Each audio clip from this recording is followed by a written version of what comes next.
All right, we can go ahead and start and just let the stragglers log in as they'd like. Welcome. Just a reminder to everybody, this is not an actual HOA board meeting, so the board won't be going over anything. No HOA stuff will be covered this evening. To help make this go by kind of efficient, because I know it's kind of late in the evening for a Thursday.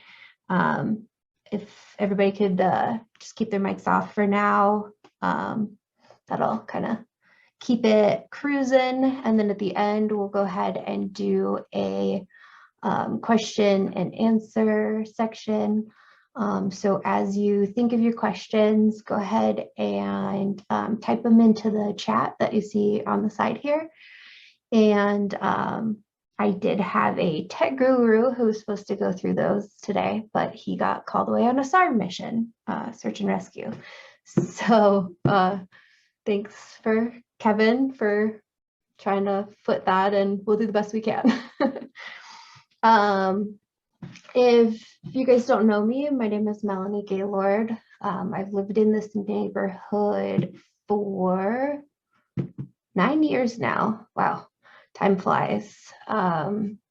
Let's see, I don't know, a little bit about me. I worked as a horticulturist for about 6 years, and now I am working on starting my own business.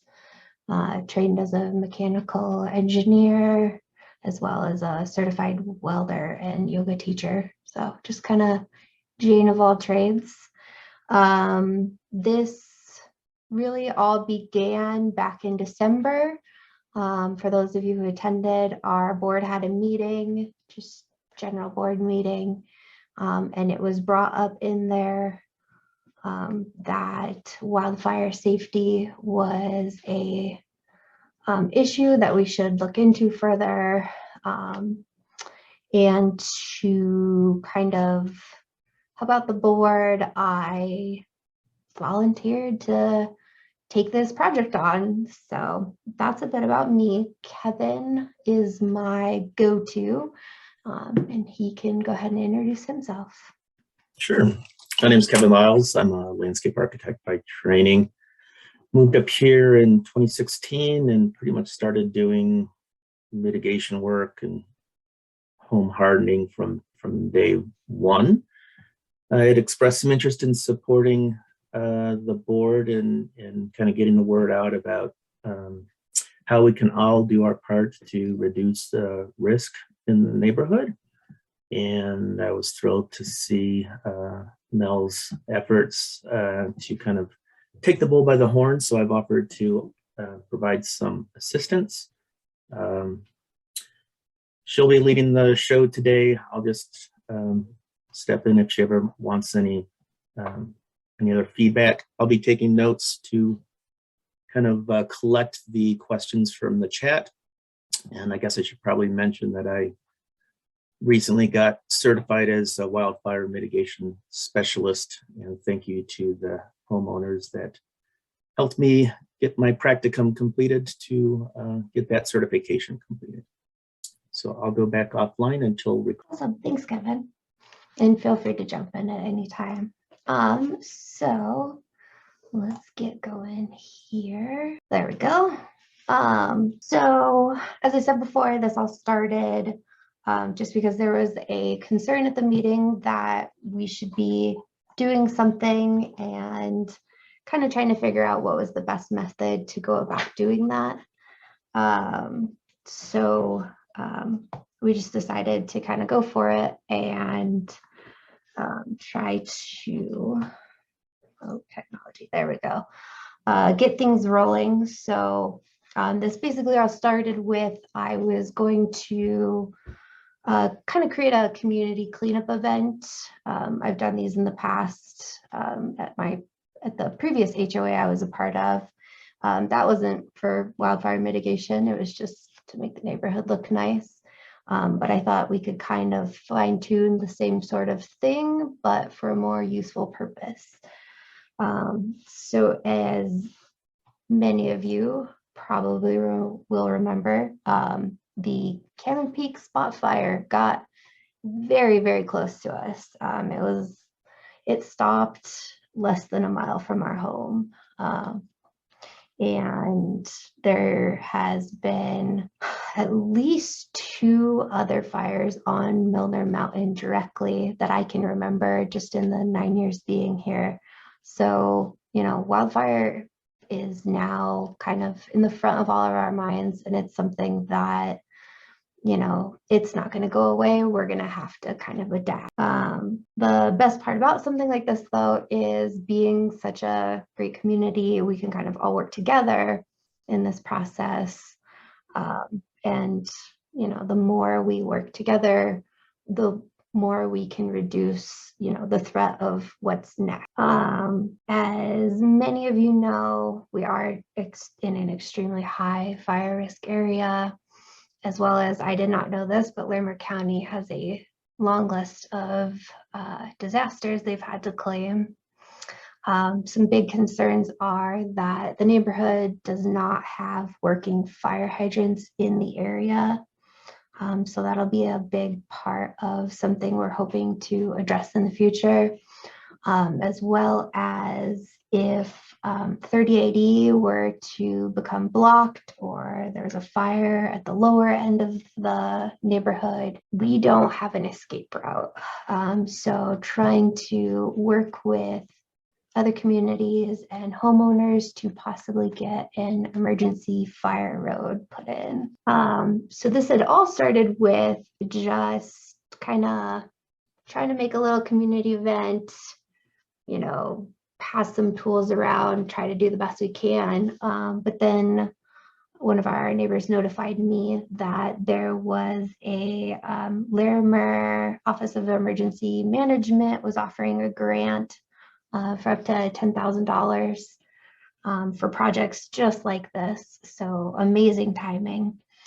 So that kind of rolled it all into high gear. I quickly started, research, talking with experts, talking with neighbors, trying to, make sure we could do our best to make this situation and this opportunity work for the neighborhood. And we were able to get $8,000 for our project. Let's see here. As far as the grant goes, all of the funding is going to be used for the mitigation event. We got a budget approved as part of getting the grant. We had to send them kind of a budget of how we would like to use the money. We are hoping as part of this, we're kind of still working on getting equipment donations and volunteer time to kind of maximize what we can do with every dollar. As you saw before, $1 of mitigation work equals, $7 according to FEMA as, saved in the future because of all these disasters. So any dime we can spend really helps us in the future. We are looking to take this on every year. The grant is possibly a one-time thing. We don't really know. If grants do come up in the future, we're definitely going to look into applying for them. And as far as budgeting works, we've spoken with the HOA, and essentially they would, or I would pay for the contracts we need, like the trash removal for the event or wood chippering or the equipment. And then the HOA will be repaid from the grant following that. Kind of getting into the scope of things, the biggest key is education. Just in the few months that I've started this project and tried to get things together, I have learned that, the the amount of knowledge I thought I had on the subject was nothing compared to everything that's available. So really trying to provide all of that knowledge in the best way possible for every neighbor to be able to access, I think is going to be a big key. You know, the more you know, the better. And the more you know, the more you can help, you know, your own home, your neighbor, your community. And it's a pretty lofty goal, but we're hoping to have at least 20% of homes in the neighborhood mitigated this first year, with the kind of final goal that hopefully we can have every lot mitigated within 3 years, just to kind of, you know, since the risk is so high, we didn't want to set the goal too far out because you just kind of never know what the future is going to hold for fire in Colorado these days. And a key within that is just to create an emergency plan for Horsetooth Lake Estates. Looking into a lot of other communities in our situation, we've found a lot of neighborhoods have, you know, pre-planned emergency evacuation routes, and kind of like a neighborhood communication system, and kind of neighbor to neighbor check-ins to see who needs what, if anybody needs help getting out, things like that. So that would be a great opportunity and something that we hope to create in the future as well. This is just a kind of broad overview of what mitigation looks like. So when we say mitigation, we're looking at creating defensible space around the home. This means that, say, a fire was to come in, like the example you can see at the bottom right, this was a friend of the family's home. Neighbor was, I believe, doing some welding or mowing, sparked a fire, and it raged across the neighborhood. So what mitigation and these zones do is you'll notice around the home directly, the fire did not touch them. That is because they have the no combustibles within 5 feet of the home. The grass that is close to the home is trimmed down. Things like propane tanks and firewood are stored at least 30 feet from the home. And then they are lucky enough that they have a really nice driveway, but up here, that's not always an option.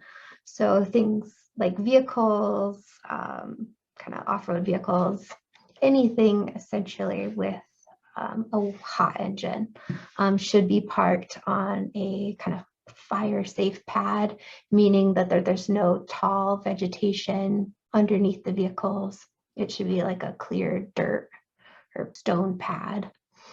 And then zone 2 kind of addresses the remaining property. This is, you know, making sure that the fire department can clearly see your address. It is making sure to prune and trim trees in the area. Those lower limbs can kind of cascade tree to tree when a wildfire comes through. And then removing things like dead plants, pine needles, thatching grasses is really key.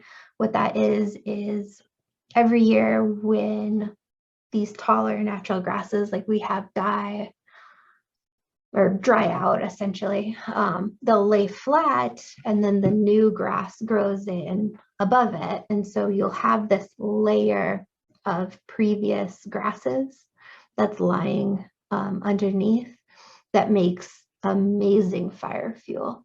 So thatching it is just removing that underlayer to give the fire less to spread. Let's see. Oh, I got an SOS message, so somebody can't can't get in. I'm not sure how. Okay. So what began with, just hoping as a group we could, just kind of clean up on our own as we go. Obviously, we got this grant, so now we have a fantastic opportunity to expand it. So what we're going to be doing is kind of a two-part effort. We're going to begin with an educational section where we're going to host an event where all of the nearby neighborhoods are definitely welcome, because honestly, what affects Milder Mountain Ranch is going to affect Horsetooth Lake Estates, which is going to affect the lower lots. And I forget what the neighborhood behind the gate is called, but essentially, we are all one mountain. Whether we're different HOAs or not, doesn't really matter. So the more we can get information out on how to best protect ourselves, the better. From there, at that event, we've already spoken with PFA, and they will be sending representatives out to answer questions and to kind of just facilitate, make sure we're on the right track, and help neighbors who have, maybe specific questions about their property and things like that. There will also be handing out educational materials. We're going to go more into depth about the zoning, why it's important, and other things you can do to be prepared for wildfire. And so with that, we will also be providing some materials, some packets to hand out if you'd like. We'll also be providing them online that you can just look at. That way, as we host the cleanup day, you've got something to reference. Part 2, obviously, then is the cleanup. It's going to be a weekend-long event, but honestly, everybody's free to begin, whenever they like. If you would like to learn about what you can, and if you want to start today, that's great. But we will be hosting an actual 2-day event where we'll have volunteers available to answer questions. We'll have some kind of basic tools, gloves, bags, and then after the events are complete, we are going to have Got Junk come up and remove the fuels.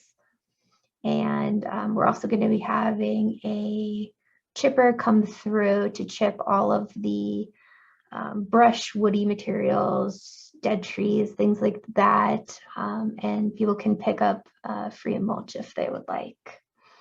So this is really exciting. It went from, just hoping to get a little bit of help cleaning up the neighborhood to now we have this incredible opportunity to work together. We've got a more flexible budget so that now we can get some good equipment and help in, and we can really take care of our neighborhood to kind of fortify it against what comes next. As far as board involvement goes, we're really kind of just hoping for participation in the events. It would be fantastic if board members lead by example by joining us and making sure that their properties are properly zoned for mitigation purposes. And then we will also be getting their assistance to do mitigation on the HLE owned properties, especially, making sure that the area around the parking lot and the library are cleared. Future involvements in all of our projects is obviously fantastic. I talked a little about providing evacuation and planning to the community. And I did go ahead and forward some of the examples to the board members just to kind of get them rolling on that so that they can kind of see what that means. There is the possible creation of amendments once we get our documents updated that would better protect the neighborhood, as well as beginning the work with me. And I've already started talking to PFA and Spring Canyon Water District on our water needs for emergencies, since we do not have a working hydrant system. There are some very basic things that the board could do amendment wise, and that's just make sure that all future homes built in the neighborhood are fire compliant. There aren't very many open lots left, so it's not much, but it's something, which is, you know, always helpful. And then just making sure that the lots that don't have homes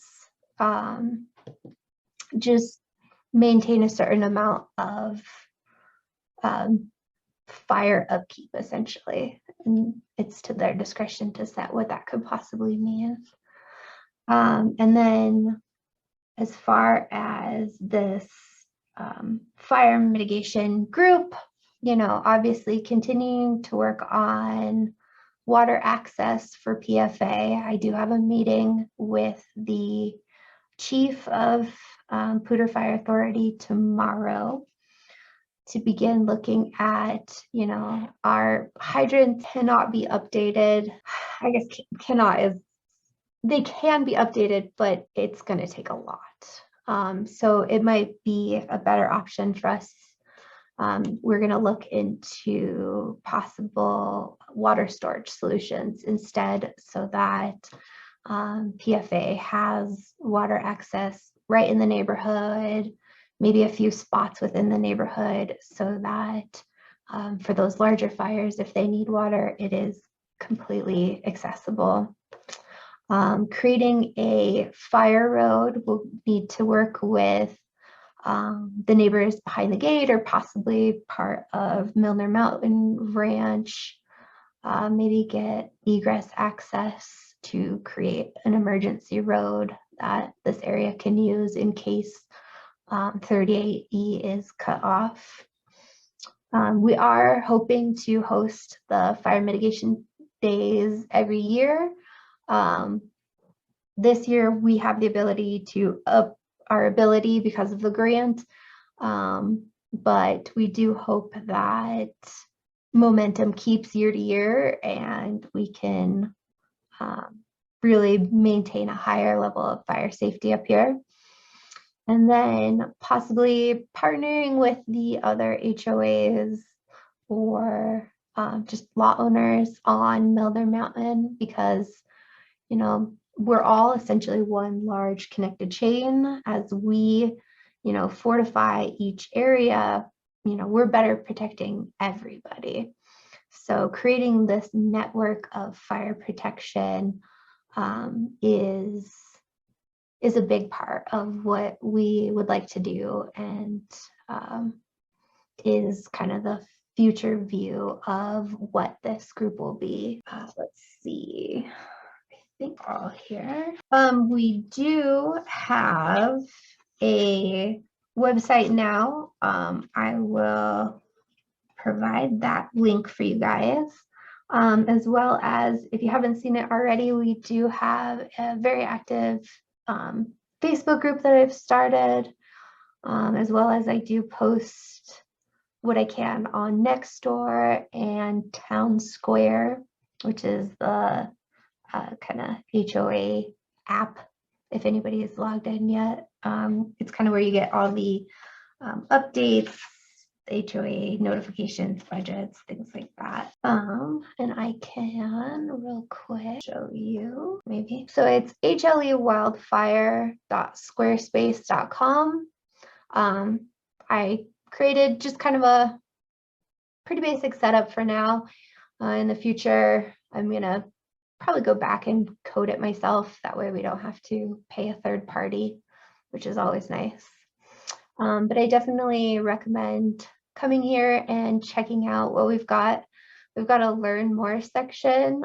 That's where I'm going to be posting possibly weekly kind of tips and tidbits so that you can learn more about mitigation and preparedness.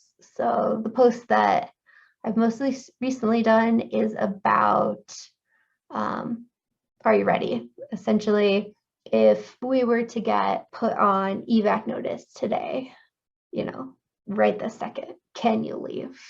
So yeah, check it out. And I just wanted to give a big thank you to Kevin, Lisa, Debbie, and Paula. You guys have been amazing so far in kind of getting this all together. And I definitely could not have gotten this far without you guys' help. So thank you. And then if anybody wants, I can have a PDF of this presentation available if you would like a copy. And I will turn it over to any questions anybody has. Melanie, before doing so, could I chime in just one? Oh yeah, go ahead. Good job, by the way. I think it's a great summary, and it shows how much thought you've put into pulling everything together. Kudos on the website. I think that'll be a great resource for us to post a lot of technical information that's hard to communicate in a meeting setting. I just wanted to reiterate that in terms of this event that's coming up this summer, that this is a totally, I mean, you probably could interpret that from the presentation, but this is a total voluntary effort. You know, we sure hope that there will be a lot of participation, but it's entirely volunteer driven. We're very fortunate to have the grant this year. Disposal costs is really the driving cost for a lot of fire mitigation work in terms of fuels reduction. So we're very thankful for the Office of Emergency Management for that. But in the future, if that doesn't exist, there's still a lot we can do. And the most important thing, as Melanie mentioned, is that education, both as to the risk, but also the steps that we can take as individuals to both harden our homes. And we can talk about some of those specific techniques, but also the fuels reduction, which is the primary focus of the volunteer event. So thank you for that. There were some good questions in the chat. Do you want to go through those in sequential order? Yeah, so let's see. Let me scroll back up to the top. If you'd like, I can read them and you can answer, or vice versa. Yeah, that might help. Just so I don't have to, nobody has to wait for me to scroll through. Sure. So Lisa had a comment and a question. Thank you for all the work you've already started doing with your fuels removal. Disposal is the biggest challenge. I've been doing quite a bit of fuels work myself, and what I'm fortunate to have a pickup truck, and I haul the material to usually the Loveland Recycling Center, on the west side of town. They take well, they can take all organic debris, anything from leaves to huge cottonwood trees. There is a cost based on, I think it's $16 per truckload, which for me is about, I think, 2 cubic yards. But they can take larger vehicles or smaller vehicles too. And the landfill also takes debris from these kinds of projects. And they do have a separate area that they can chip. In both cases, they can chip and mulch that material. So it's not actually getting, there's some options. If you are motivated and have the wherewithal to do that work yourself. The nice thing about this event is that the grant will pay to have all that work done right in our own community. So nothing has to be hauled off the property. So we're excited. I think the second part of Lisa's email or message was about you raise a good point about vents and other openings where embers can get into a home. That actually ember penetration, ember intrusion is actually the leading cause of ignition for wildfire homes and wildfires, not direct flames. And there are some very specific things, and we will be posting information on that website. One thing you can do is put metal screens in front of or behind of those vents. Those screens need to be like 1/8 inch metal mesh to actually keep most of those embers from intruding into the attics. So look forward, we'll get that information up on that website. And then Kelly noted as a firefighter and wildland fire team member that there is a significant threat on overgrowth in the draw east of the road. That is a concern of ours that, we have one way in and out. So we definitely do want to work on identifying a secondary egress, as Melanie had mentioned. And as far as fuels within that drainage, it is a challenge because that's all privately owned. So we do hope to work with homeowners and get them involved to do some of the fuels reduction as well. And we are planning on doing ditch mowing. We're hoping to go through and at least as part of the road egress, kind of mow those edges, just because, we get a lot of people parking in that area. So going through and trimming down those grasses, I think will also help with that overgrowth, at least as far as the grasses goes. But yeah, the brush, that's all private property, unfortunately. I think there's also a risk of, we have some power lines that cross Overhill and Echo. And at some point I'd like to reach out to see if we can get the power lines undergrounded, at least at the road crossings, so that I know that was an issue in some of the California fires where people were not able to evacuate because the roads had down power lines, and there were some disasters because of that. So there are several things that we can do. It's just a matter of resources and time to make a dent. And then Elijah asked about budget. Melanie, do you think we could post the grant spreadsheet? Yeah, if anybody wants to see it, I can post the application process I went through, so you can kind of see, our goals, you can see what we're shooting for, and you can also see the budgeting process for this. So I can get that up on the website probably within the next day. Melanie put a lot of work into putting that together for the grant, and we are exploring some adjustments to that to make this as user-friendly as possible. So it might be that instead of renting a chipper and renting some equipment, that we might be hiring, we just met with an arborist today to see if they can do all the chipping, so no one would even have to take it off their own, beyond the limits of their property. So it's kind of an evolving document as to exactly what dollar will go where, but it's all intended to do the fuels removal and education. Yeah, and the current idea is that as you mitigate your property, you will place the branches and woody materials in one pile at the bottom of your driveway, or even along the road, kind of off the side into the ditch as far as you can, and then bag all the materials that can't be chipped, and then those will dispose of. And yeah, we're looking at getting some help. We also got Junk volunteered to take a pretty big chunk off of the cost. Since we're kind of essentially a nonprofit, we're just, trying to get by. So they actually offered to take a big chunk off of their cost, which would actually end up in the long haul not only save us in dumpster fees, but they pick everything up from the side of the road for us. So less work on the homeowners, which is nice. So it's kind of ever evolving. Barbara asked about repeating the website address, and I see, Melanie, that you posted that again in the chat, so thank you for that. And we do have preliminary event dates on the website. This is still pending Poudre Fire Authority's availability, but we're hoping to host the educational event on June 4th.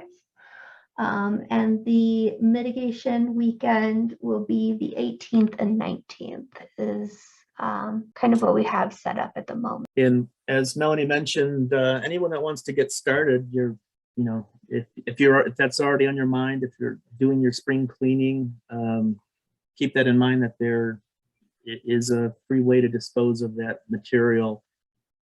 We will have some guidelines for how that material should be staged for the disposal, and we'll try to get that up sooner than later, so that you have time to do that prep work before the event, if that's your wish. Let's see. Barbara asked about regular yard work. I believe from next door I've seen there are a few neighbors who do this. I think that would be a really good place to start, but I can also pull together a list, reach out to local neighbors and companies and see if they'd be willing to let me create a list of contact information for people who will come up here to do that kind of work, because I know there's sometimes an issue of, they don't want to drive this far out. So I could contact them ahead of time so we could have a list for residents of people who are willing to make the drive out here to do work. Let's see. There were a few further up. Paula asked if I offer professional services for home hardening. That's actually something I'm starting to do professionally.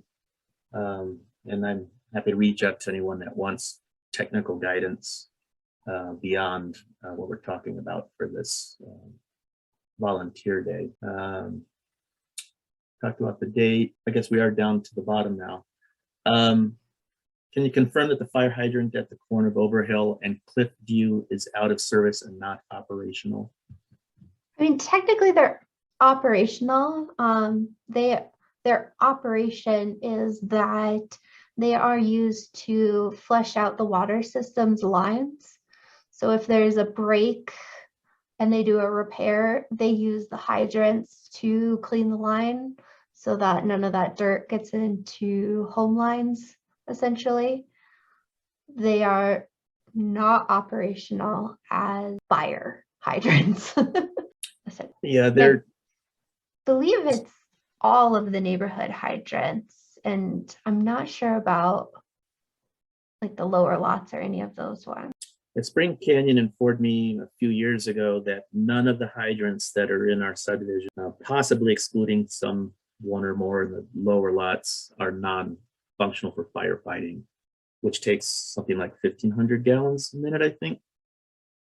If I remember correctly, Kelly might be able to confirm that in terms of the flow rate. But I have asked Spring Canyon if they would sign those hydrants so there's public awareness that those are not for firefighting, and they informed me that the PFA already knows that they're not for firefighting, so they don't need to.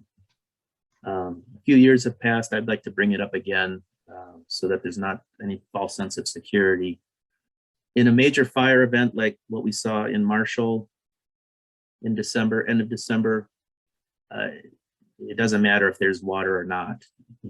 If there's one of those high wind days and the conditions are right, their primary objective is just to evacuate. So even if they were functional, it shouldn't give us a false sense of security that it makes us safe. So the number one thing we can do is home hardening and fuels reduction. And I think we're going to make a great start on that this year. As far as the hydrants go, so the there's two parts to the problem. The lines to the hydrants are, I believe, like a 2 or 3 inch line, and it's supposed to be 10 or something. So to start with, the lines are too small going to all of the hydrants.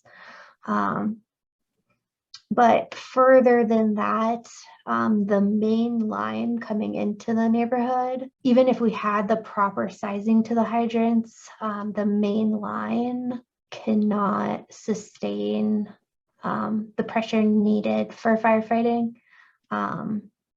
Basically, the amount of water coming in through the main line is less than that we would need for firefighting. So it would essentially wipe out the entire line. So they'd actually have to go through and put in entire new main lines.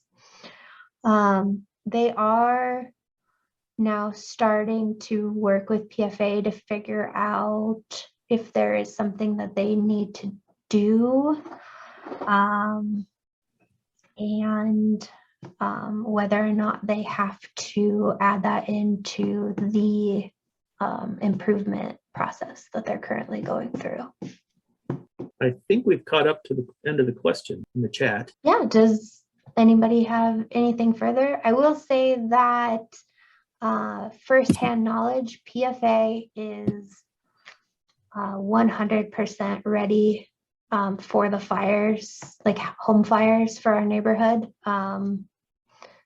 I caught my house on fire in 2020. I don't know if anybody remembers, but they are already fully aware that our hydrants do not work. So they sent out multiple water tanker trucks. They sent out multiple fire trucks. I mean, the whole cavalry was here. So at least for small events like that, it's good to know that they are ready. We just want to make sure that, you know, we do as much as we can to improve those odds. Yes, I have a question for Dan. He just posted recommending that we check our homeowner's insurance. His has a home protection program where they come out and do the fire retardant gel pre-fire and then clean up afterwards. I'd be curious to know what company offers. I've heard of that, but I'm not familiar with which companies offer that service. Thanks, Dan. Dan mentioned Liberty Mutual. Okay, fantastic. Well, that is everything we had for you guys. If there's no more questions, then I think we can call it a night. Thank you all so much for attending. It was a pretty good turnout for a Thursday, so I'm really impressed. And it's great to see that so many people are interested in this project. Thank you, Melanie, for all your work on this. Thanks for everyone for your great questions and your interest. We'll share some more information shortly. Thanks. Good job, Melanie.